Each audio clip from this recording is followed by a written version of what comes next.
IK Multimedia have just released the ARC Studio, which is aimed at helping those who record music get better mixes. But in this video, I'm going to show you why I think this little box could be the key to getting your best guitar tone ever. Now, I know that is a huge claim, and I'll back it up with some facts in a bit. But first, let me ask you this. Have you ever been at home or in your practice space and created the best plugin or modeler preset you've ever made? We're talking the best tone you've ever heard in your life. Only to take that preset to a show or to a practice and it just sounds terrible, which could mean that your speakers are lying to you. So of course, to make presets that translate well from your home to the stage, you need a more accurate representation of the sounds. And that is where the ARC Studio comes in. Before we go any further, IK Multimedia sent this to me for the video, but they have no control over what I say or what I do.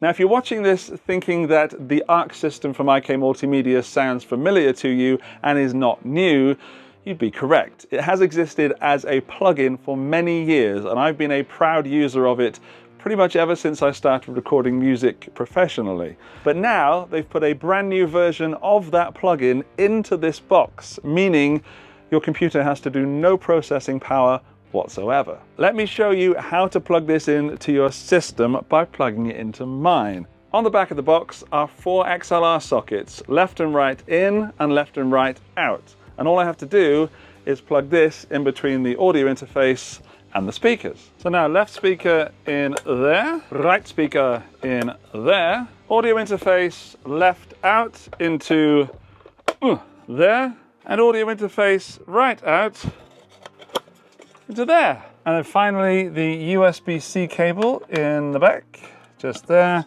and the power cable also, and we are ready to rock and roll. We have a power light. That's good. Let's set this up with a computer.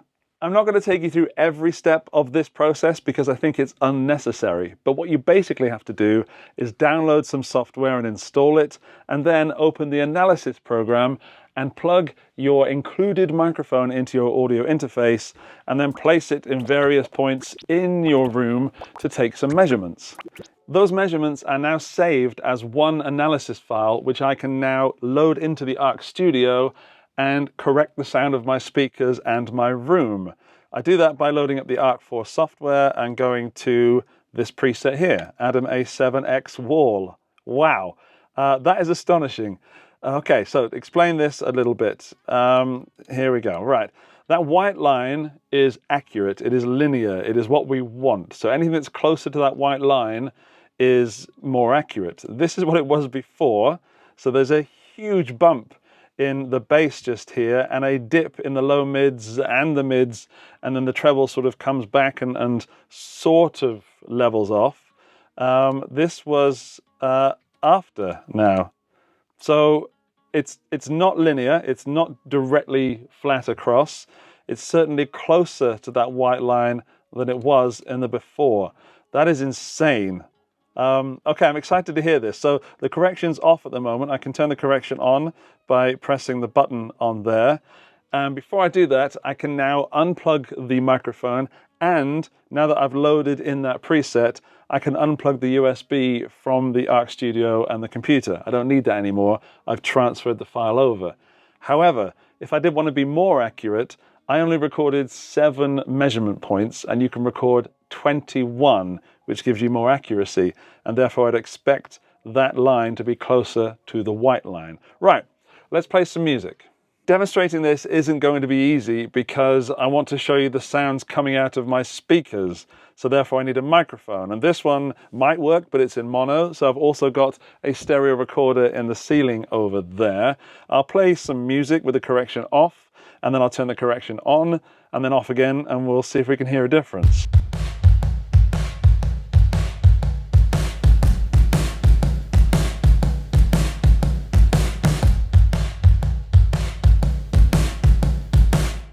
Right, night and day for me in the room, because the drums sounded fat and flubby and nasty and full of bottom end with the correction off.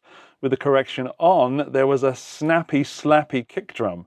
Let's try the same thing with guitar. Now I've pulled up a default preset on Amplitude, and I'm expecting to hear it with the correction off, big and flubby and bassy, and with it on, more accurate to what it should sound like. So let's hear it.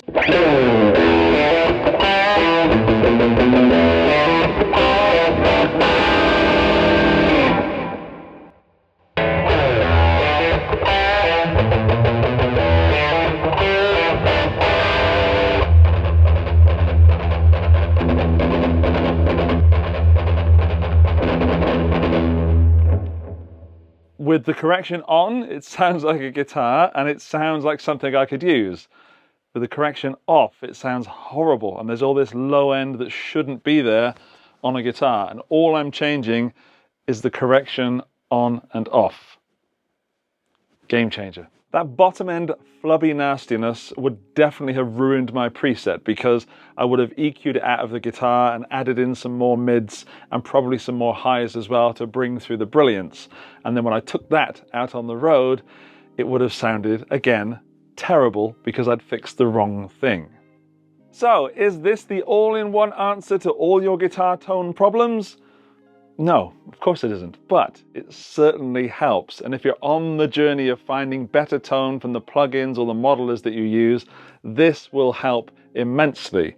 However, if it's too expensive for you at $299 currently, you can also get the plugin on its own for $100 cheaper. And if you've already got ARC 3, you can upgrade for $249. Those prices, of course, could change as time changes, but at release, those are the current prices. There are, of course, all links to this and the other versions in the video description. I hope you enjoyed this. I will see you in the next video. Bye-bye.